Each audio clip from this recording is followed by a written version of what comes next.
Welcome to our Devos, where we are going to conclude this unbelievable look at the blame game that we as Christians play when things go wrong and how we all end up on the wrong side of this game.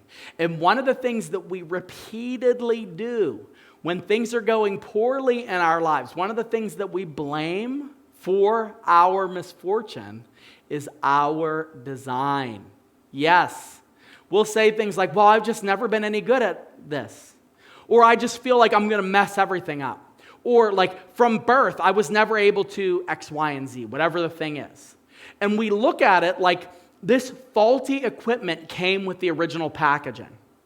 When in reality, that's kind of an offhanded way of blaming God. Because you see, it's looking at our lives and saying essentially that we were created with deficiency in mind.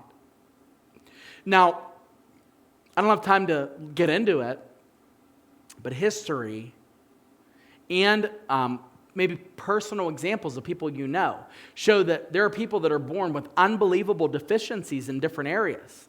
And somehow they manage to live a life where they thrive. Now, what's that all about? I mean, if anyone could curse their design, it's people like Helen Keller, right? That have such afflictions and yet still do so much good in this world. We look at that kind of situation. We go, well, they're an outlier, right? Well, are they? And as Christians, how much more ought we to be optimistic and hopeful about the fact that we were designed by a designer, by a creator? It's hardwired into us that God has built us for something great. And when we lose sight of that, it's easy for us to blame the fact that you just happen to be the wrong person. You're just the wrong person. And that's not true. Psalm 139, 13 through 14 says, "For you formed my inward parts. You knitted me together in my mother's womb. I praise you, for I am fearfully and wonderfully made. Wonderful are your works. My soul knows it very well."